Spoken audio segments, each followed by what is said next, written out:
Good morning, everyone. Good morning, Greater Lake Houston area. John Ramoyne with RadioKair. We're continuing down the path of supporting our U.S. veterans and having the ability to showcase what they do in our community and making sure that we give them, an opportunity to utilize our media to better our environment, better our community. We have a wonderful guest today, David Irvin with United Veterans Health Centers. He's going to describe a little bit about what his company does, about how they benefit our U.S. veterans, what they're doing to support the guys that are coming back, or the people that have been back and working through maybe medical or psychological or all those different things that they're gonna come across. So I'm proud to be able to do this and be able to support our veterans and give them a showcase and an opportunity to communicate across Veterans Day and then through our social media, like me and Mr. David were talking about. But first off, welcome, Mr. David. Thank you for having me. Yes, sir.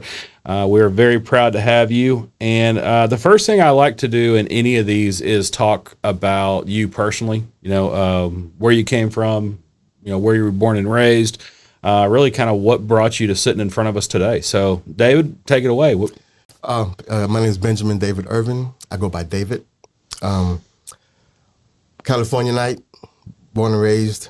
Went into the buddy plan. I don't know if people know what the buddy plan is, but you can register to go in with a family member, and you station everywhere with that family member. So I went in the buddy plan with my brothers. There was three of us. During Desert Storm, felt I had to serve my country. So we all went in together. We went to Fort Hood, basic training. Mm-hmm. Yeah, we were deployed out to Desert Storm, Kuwait. What brought me here? Today, my last duty station was Fort Hood. Okay. And so instead of going back to California, I met my wife. We stayed out here. So I didn't really return back to California. So I made Houston my new home. So we love it. Yeah. So Fort Hood's around the corner, right? Yeah.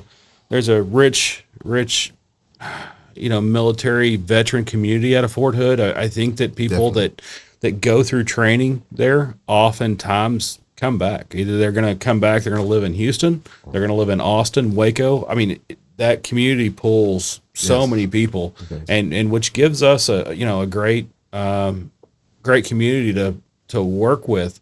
A lot of the veterans we interview talk about the brotherhood and the sisterhood of the veterans. And I think it's extremely important that you have that. I mean, I'm not a veteran, so I can't speak on your behalf, but to me, it feels like that you cherish that and veterans do. Yeah, we do. So it's a family outside of a family. Yeah. It's knit. So just like they say, the one next to you, right and left, are your brothers.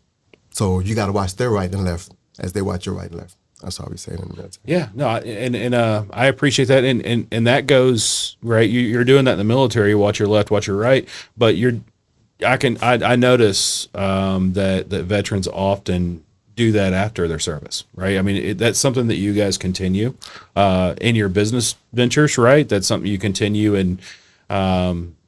Supporting each other, the guys that are freshly coming back, that are getting back into civilian life, the people that have been back and had some experiences. Oftentimes you can share those through your Chamber of Commerce, through your VFW post, Definitely. All those kind of things. And I think that's why you guys value those so much. Definitely. Yeah.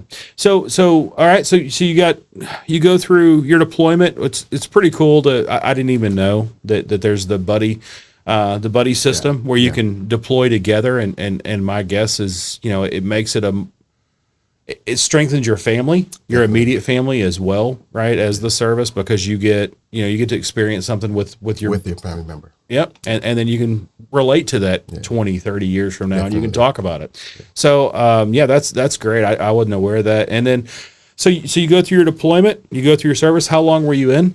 4 years. 4 years, okay. And then 4 years after you separated from the U.S. Army. Yes, sir. Yeah. After you separated from the U.S. Army, what was your next adventure? Well, my next venture was electrician. I'm by trade. Even before I went into the service, my father is. So I came out. I went into the oil and gas field. Okay. So I rose. I did about 15 years there, and I was like the third highest quality inspector in Southeast Texas. If you Google my name, I was doing inspections in Valero, Motiva, Oh, really? different oil and gas fields. How cool is that? So yeah, I guess you came to the right community again, right? You leave California and you come this way, and you're like, okay, well, I can make some money in this game, Yeah, right? definitely. Yeah. So no, congrats on that. And electricians, it's definitely a trade that's needed, right? I think people, this is a side note, but I think people are starting to realize that whenever I was growing up, college was for everybody. I'm late 40s, and it was, as you graduated high school, everyone was pushed towards college. I think now we're starting to realize it's maybe not the wisest thing to push everyone towards professional fields, because you can make a dang good living in being an electrician, plumbing, and those are such high need right now. Essential trades. Yeah, I mean, there's such a need for that I talk to people all the time. And my nephew, he's graduating high school this year, and he's decided to go to welding school. And I'm like, oh, that's a good job. I'm like, good job, dude. I mean, his brother's going to college and going to be a dermatologist, I believe. But that's not what everybody enjoys, and he's going to make a great living for his family welding. And I don't think that people recognize how needed those trades are. Right. Yes, so no, agreed. Okay. So you go through the electrical world and the oil field, gas, and then what brings you to where you are today? I mean, what? Well, honestly, I am a suicide survivor. Okay. And I am a homeless survivor. So in my heart, I had to give back, because the VA gave to me. They helped me, because I went through the HUD-VAG program that helps veterans that's homeless. There's two types of homelessness. It's chronic homelessness, and it's just regular homelessness. Chronic homelessness is detrimental to any human being, because there's no light in sight for that individual. As opposed to, I wasn't chronic. I was just a regular homeless through Katrina and Harvey back to back, and trying to get back on my feet. I couldn't do it. So I needed help from the VA. Okay. And they helped me. So the VA does have programs that, I think I understand the way you're explaining that. The chronic side is maybe someone that is struggling in a way to where they don't see a light, or they don't maybe capture an opportunity that could be presented to them. And you pray for all. I mean, it's just, it's a very rough thing to people. They're battling demons, right? I mean, there's demons out there that I don't recognize because I don't have those experiences. Exactly. You haven't walked in their shoes. So what you're looking at, you can't comprehend, because you're not physically feeling what they're going through. Yeah, and I try to recognize it, and but all I can do in my position is support, right, in any way I can, and through this media is one way. And then bringing awareness. Yeah. And then another way we can support is potentially financially whenever that opportunity presents itself, and giving a little forgiveness and understanding that, people wrestle in different ways with different things and all kinds of things. Definitely. So yeah, it's a rough thing. So, well, congratulations on getting out of sometimes something people, they spin in circles. So congratulations on that. I'm so glad that the veteran community has opportunities through the VA to support our veterans in that way. So it looks like that you came out, and now you're in a place to where you recognize, I needed support at a time in my life. You got some of that support. Some of it you decided to man up and get through it, and congrats and all that. So then you go through that, and then the next stage in your career. The next stage is my wife was pregnant with my son, and it just hit me that I need to be doing more, and I need to set an example for my son. So me and my wife sat down along with my sister, Charmaine Joseph, and we came up with a plan to give back. My sister, Charmaine Joseph, she been in the assisted living field for like 12, 13 years, and me being homeless, experiencing that, I was driven to help on the homeless side and let them deal with the medical side, because I'm not keen or savvy on medical, terms. Completely understand that. So me and my wife, we just took it on and flow with it. Okay. So it came down to we had different individuals at the VA that were pushing us towards this venture because they know that there's a field that's void and it's needed, and there's not no one really putting an effort to help that homelessness and assisted living, because there's only 3 assisted living facilities specifically for veterans in Texas. Wow. And not one is in Houston. Wow. Not one is in Houston. And that Houston population is 75% veterans, whether it's the older veterans, younger veterans, or the veterans are just coming back home. Mm-hmm. And 23% of that are homeless. And that's not that percentage. It should be 0. Yeah, that's a shame. I wouldn't wear those stats. You know, I have friends that operate nonprofits, and a lot of it's to support in the medical world, right? So that's something me and you, we don't understand, right?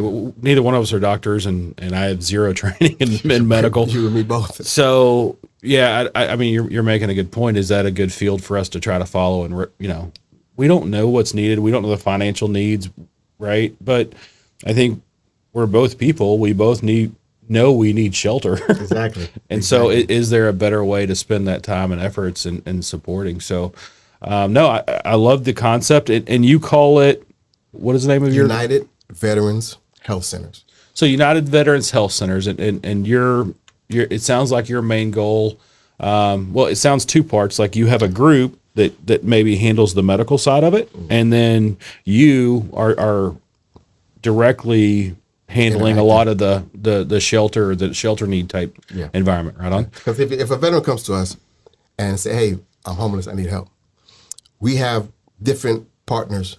One is called CHAMP and one is called REAP. And they help these veterans, whether it's mental health, physical health, just getting them clean, clothing, getting them on a path to where they can go and get their identification. Because some veterans come, they don't have anything. Wow. They don't even have their ID. So there's a process that we have to go through because we're not legally tied to that individual. So we're assisting them in the way of getting what they needed. When it comes to the medical side, that's why I say my sister is the assisted living side that handles all the in and out of assisted living facility. There's not one in Houston. That's not acceptable. And I'm calling out the politicians. The pen is powerful, more powerful than the sword. And these politicians have the power to say, okay, there's a building downtown, it's vacant, we're not doing anything with it, let's renovate it, turn it into a homeless shelter. That's possible. It's just not being done. Okay. So I guess let's go to your ask a little bit. I mean, it's a story, it's a powerful story, and it's something that I don't know that a lot of us understand the statistics by. And I think if we were able to do a better job of communicating those statistics, I think that people, right, and I'm not talking about politicians, but everyday Joes, right, that are walking amongst us would be way more willing to elevate that conversation maybe to the politicians in our community. And if they put more emphasis on us being the U.S. government, if they put more emphasis on, hey, this is a real problem here, right? There's money out there. There's programs that we can easily cut or draw from where we're not going to have to raise taxes to do things like this. There's wasted money, right? So let's maybe find a fraction of that and slide it over to, Houston's the 4th largest market in the United States. How is it possible that they don't have a shelter for the service members that are in need, and typically it's a short time thing, right? It's not that we're not providing shelter for someone to retire in. Yeah, it's providing something to get them on their feet, get them going, get them through a trade like we talked about, get them through some type of technical training, get them a job, and then let them get about their careers in life, and then let them contribute back, right? Because they will, right? Exactly. Yeah. So okay, so I guess with your team, with United Veterans Health Centers, is there an ask for your group to increase the awareness side of it? And how are you asking the community to do that? Well, we're asking right now. So we're a fairly new nonprofit. Okay. So we're asking for assistance in donations. It doesn't have to be monetary. It could be someone has an old van, because we do need to transport these vehicles. You don't want it, you're not using it, you can donate it. It's just different things that's to someone else, it might not mean anything, but to another individual, that's dearly needed. Like transportation to medical, Okay. to their doctor's appointments. All right. And it sounded like earlier, there's the clothing need, right? Which I think we all have tons of that. And now it's getting colder. They need blankets, supplies, sweats, different things to keep them warm that they didn't have in the summer. And you see how quick the weather changed. So it's like, bam, it hits them. It's like a freeze. And they're like, okay, where do I go? I need help. And there's not an avenue out there that says, hey, this is what, you can come to this building. This is what this building's for. Homeless. This building's for shelter. This building is to feed you. And that's all that's really needed. It's to someone that just go out and say, this is what needs to be done. Let's do it. Okay. No, perfect. I think, I think our business community, because I don't think you understand who typically is involved with this station and with this platform. It's a lot of the small business owners in the greater Lake Houston area. So I'm on the board of the Greater East Montgomery County Chamber of Commerce. Bob was on the board. So there's 500 businesses in East Montgomery County, Northeast Harris County that are involved in that chamber, right? We're also members of Partnership Lake Houston. Partnership Lake Houston is another chamber of commerce. It's about 3 blocks down. And that typically falls in line with north of Beltway A, Harris County. Okay. So, the Humble, Atascocita, Kingwood, Generation Park, those are the businesses that are all involved with that. So I would love to ask our community members, hey, let's give David a little bit of a platform. Let's see if we can get him to a couple breakfasts, lunches. And in that way, I mean, you're a person that interacts well, right? You're charismatic. I think you can carry the message extremely well if we get the right attention to it. So yeah, I think that us, me, myself, and Bob, making sure that you have, invites for breakfasts, invites for Thursdays, invites for their happy hours at Partnership, all those things, just to get you in front of these business owners, because there are other veteran nonprofits out there. But I can't think of too many of them in our East Montgomery County Chamber. There's a couple, right? Like I was talking about the VFW post up in Porter. I think you and Jay might have some alliances that, and that's a very well functioning post. And then I'll do an introduction there. And then, so right on so United Veterans Health Centers, my guess is you have a website to contact. Is that how you want people to find your needs, or is there another avenue that maybe you can look us up? We're on Yelp. We're on all those different search platforms, and our website is UnitedVeteransHC.com. So UnitedVeteransHC.com. Yes. Okay, right on. I'm gonna let you repeat that here in a minute. Perfect. So with your role, how are you hoping that this is all structured? I mean, if they have a clothing donation, a food donation, monetary donations, all those things, how are you asking people to reach out to you, or how are you planning on structuring that support? Are you going to go through other nonprofits, right? Because there's a Houston Food Bank and there's other ones. Are you asking, hey, contribute to this Houston Food Bank and then we'll take a draw of that, or are you asking directly to get the support? Right now, since we're fairly new, directly. Okay. Because we're not just helping, we're building as well. Okay. Perfect. So we need not just donations, but we need volunteers. We need just to help us thrive as far as contributing to the veteran community. Like we have a program where we get different, like we call it a goodie bag. It's soap, deodorant, toothpaste, washcloth, toothbrush, baggies, and we go downtown and we pass out those bags to the homeless. We don't even care if they're veterans or not. That's just what we plan on doing, to bring awareness to just the fact of homelessness. Yes, sir. Period in Houston. Not, put aside veteran. Homeless in Houston, it's bad. Yeah, I agree. It's bad. And then you put on veterans, and you and I know a veteran patient is totally different from a civilian patient. There's certain things that you have to deal with medical wise, dealing with a veteran as opposed to a civilian. It's mental. They have PTSD. They have flashbacks. Back then it was called shell shock. They didn't know what it was called PTSD, and they had to live through that their whole life. So that's what I want to do, is to help. Yeah, that's my purpose, to give back. Okay, so you're right. The veteran community, I remember when I was younger, and I don't remember what labels we put on it, right? But I do remember I grew up in a time where the Vietnam War didn't exist. My dad was just a hair too young to be drafted, but my dad was still kind of in line with their age, and you saw some guys coming back that were struggling, mentally and psychologically and even physically, right? But we as a society didn't know, like you said, didn't know what to call it.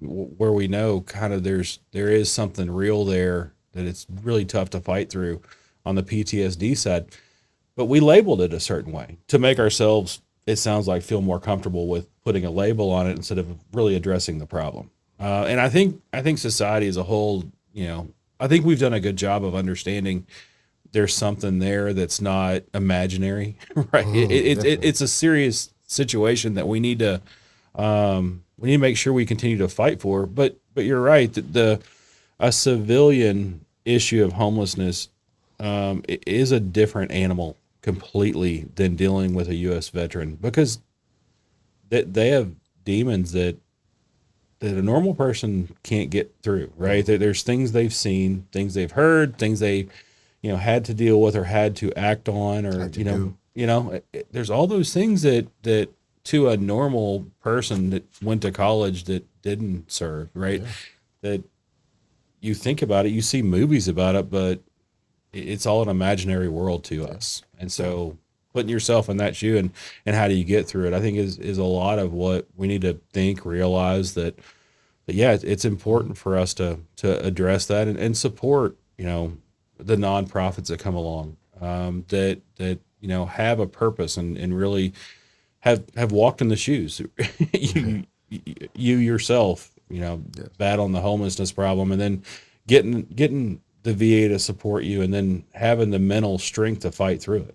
I mean, that says something. But some people have to see the support before they get the willingness to fight through it, right?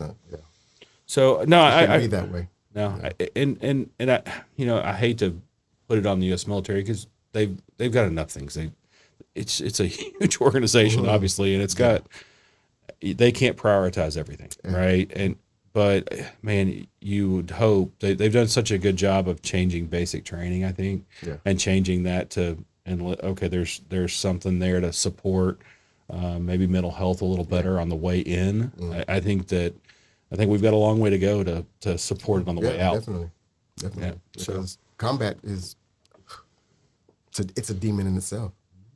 A civilian might say, "Hey, that's murder," but a soldier, that's training. Yeah, it's training and survival. Yeah, survival. There's a choice. So there's a big difference, a big gap there. Yeah, and not just that, but in all fields. When it comes to civilian and military, it's a big gap. Yeah, I have a good friend who was a corpsman in the U.S. Navy, and he was aligned with a Marine unit, and he's not a doctor and he's not a nurse and all those things, but he actually spent a lot of his career setting up emergency clinics around the United States. Yeah. And so whenever he talks to nurses or talks to doctors and stuff, he already knows what they need, right? Just from his training as being a corpsman, and they almost look at him like, is this guy a doctor? Nope, just a battlefield, right? Yeah. And you're thinking, God, the stuff that we think of as trauma in an ER, that, oh man, that's gory and that's scary to think about what happens to the human body. Yeah, that stuff he treated not as a doctor, just and that's the ones that he's proud to say he helped survive, right? And then there's the other ones that he fights with that right? Definitely. In his mind. So no, I appreciate what you're doing. So, I think, I think the big ask right now is to increase the awareness of your nonprofit and of the situation, of the problem and the issue that we're currently dealing with. So I love the platform you're going for. Again, the website is unitedveteranshc.org. .com. Okay. unitedveteranshc.com. And we are joined with Mr. David Irvin. On that page, is there a contact us? Yes. Okay. Yes. And is that the best way for everyone to reach out to you, is through that website, through the contact us page? Or? Yes, through the website and the email. Okay. The email is Irvin at United Veterans HC. Okay. So Irvin spelled IRVIN, because I've seen Irvin spelled several different ways. Definitely. Yeah. So it's IRVIN at United Veterans Health, or UnitedVeteransHC.com. Okay. So I think we've gone down a good path of, kind of where you came from, your military service, your career path and the struggles you went through getting into civilian life, the success you've had,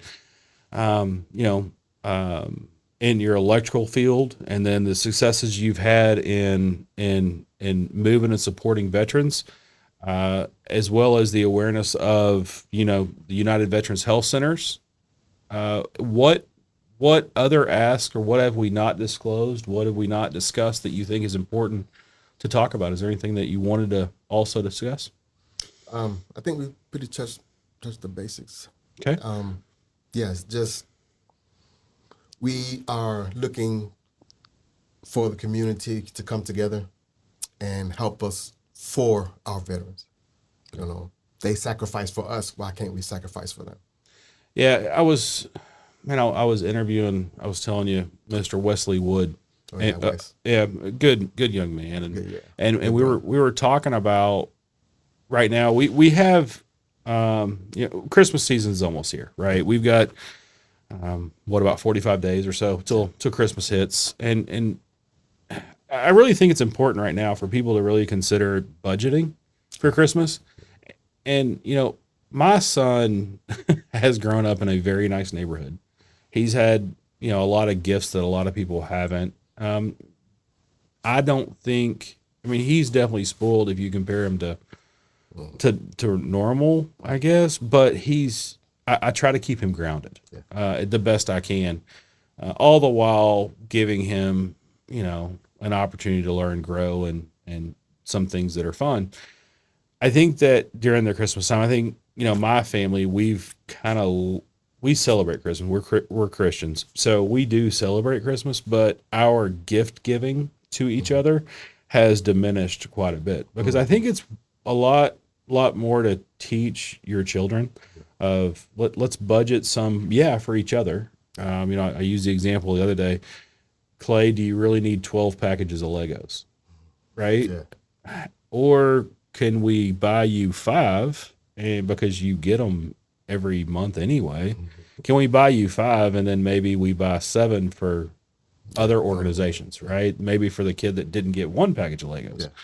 And I think that goes to the veterans too, right? Can we budget in our normal day-to-day life, have a conversation with our children, with our family of, hey, do I really need to buy you a trinket this year for Christmas? We've bought each other trinkets that are hanging in closets and that we've never worn. Is that a value, or can we set that aside for each other, right? And for what people that have sacrificed, right? And when I say sacrificed, I'm not talking about, hey, stayed up late to make chili for a veteran community. I'm talking about sacrificing for months and years on end without seeing your family, right? People that work late think that's a sacrifice. Well, yeah, work late for, a year and then come see your family, right? Definitely. I think the sacrifice is that, and then sacrifice, physically, the chance of not being able to regain your full health coming out, and then sacrifice psychologically and mentally. And a lot of that, that's the one typically veterans don't know going in, right? The psychological impact that they think, okay, I'm a tough guy, I can get through this. I'm going through basic, I'm a strong guy. I can survive, and I may get shot, but that kind of thing. But they don't think about what they're going to see, Exactly. and can they come home and come back to a normal life. Yeah. And I think the sacrifice is, some of it is they know going in. They know they're not going to see their family for X number of months at a time. They know they're not going to. They have the potential of physically being harmed. Yeah. But I think the mental one is the psychological one's the one that surprises them. Yeah. Like with us, me and my brothers, we wouldn't think we wanted to go fight. We wanted to get guns and defend. It's American, their democracy. We wasn't thinking about coming back, PTSD, seeing a person get blown up, having your leg blown to pieces, and your driver blown up in front of you. We're not thinking that. That's not. It's just gun ho. What we see on TV. Salute, yes sir, no sir. But when you get to that actual battlefield, most of those young kids, they'll drop their guns, and don't know what to do. Yeah.